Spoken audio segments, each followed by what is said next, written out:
Assalamualaikum warahmatullahi wabarakatuh. Saya Merlin Arianza, calon guru penggerak Angkatan 8 Kabupaten Banyuasin, Provinsi Sumatera Selatan. Video ini adalah hasil diskusi yang kami lakukan pada ruang kolaborasi modul 2.1 pembelajaran berdiferensiasi dengan anggota kelompok SMP Bapak M. Nurholis Majid dan saya sendiri Merlin Arianza, dengan Ibu Fasilitator Ibu Nofti Dewita dan pengajar praktik Ibu Mariati. Dalam menganalisis skenario pembelajaran yang mengimplementasikan pembelajaran berdiferensiasi, ada 3 pertanyaannya. Yang pertama adalah, dari skenario pembelajaran yang telah ditelaah, apakah kebutuhan belajar murid yang berusaha dipenuhi oleh guru tersebut? Bagaimana cara guru tersebut menentukan kebutuhan belajar muridnya? Yang pertanyaan kedua, strategi pembelajaran berdiferensiasi apa yang digunakan? Dan yang pertanyaan ketiga, bagaimana guru tersebut melakukan penilaian? Skenario pembelajaran yang dianalisis adalah situasi 3 untuk jenjang SMP. Pak Dudidam, seorang guru SMP, ingin mengajarkan murid-muridnya materi tentang iklan. Tujuan pembelajarannya adalah murid-murid dapat menangkap makna secara kontekstual terkait fungsi sosial, struktur teks, dan unsur kebahasaan dari iklan tentang produk dan jasa. Pertanyaan yang pertama, apakah kebutuhan belajar murid yang berusaha dipenuhi oleh guru tersebut? Yang pertama adalah kesiapan belajar murid atau readiness, minat belajarnya, profil belajar murid atau lingkungan belajar. Lalu bagaimana cara guru tersebut menentukan kebutuhan belajar muridnya? Pada kesiapan belajar murid, di awal pembelajaran Pak Dudidam melakukan diskusi untuk memperkenalkan murid pada topik tentang iklan dengan menggunakan beberapa pertanyaan pemandu. Pada bagian minat murid, secara individu murid akan diminta menulis 3 hingga 5 iklan yang menarik bagi mereka.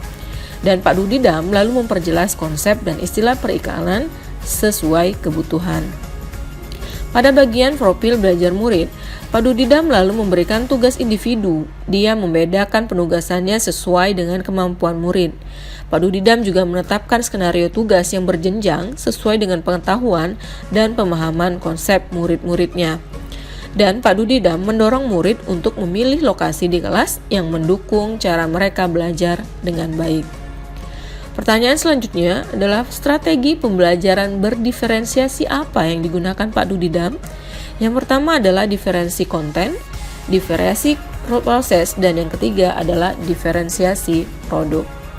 Pada diferensiasi konten, kegiatan yang dilakukan Pak Dudidam adalah memberi pertanyaan pemandu di awal pembelajaran, lalu menggunakan daftar iklan pada kerja kelompok, dan memperjelas konsep dan istilah periklanan sesuai kebutuhan.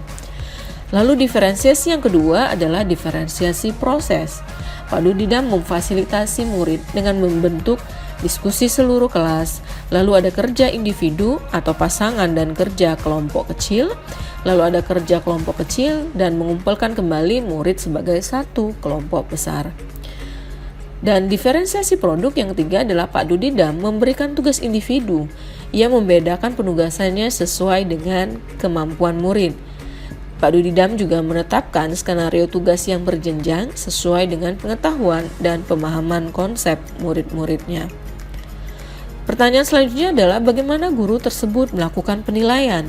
Pak Dudidam melakukan penilaian formatif yang meliputi tes diagnostik kognitif dengan cara memberikan pertanyaan pemandu, penilaian selama proses diskusi atau observasi, penilaian unjuk kerja dengan lembar kerja kertas grafik yang memiliki T-chart, lalu penilaian produk yaitu tugas individu dalam membuat iklan, dan penilaian antar teman yaitu membaca masukan teman mengenai kelebihan dan kekurangan tugas yang dibuatnya.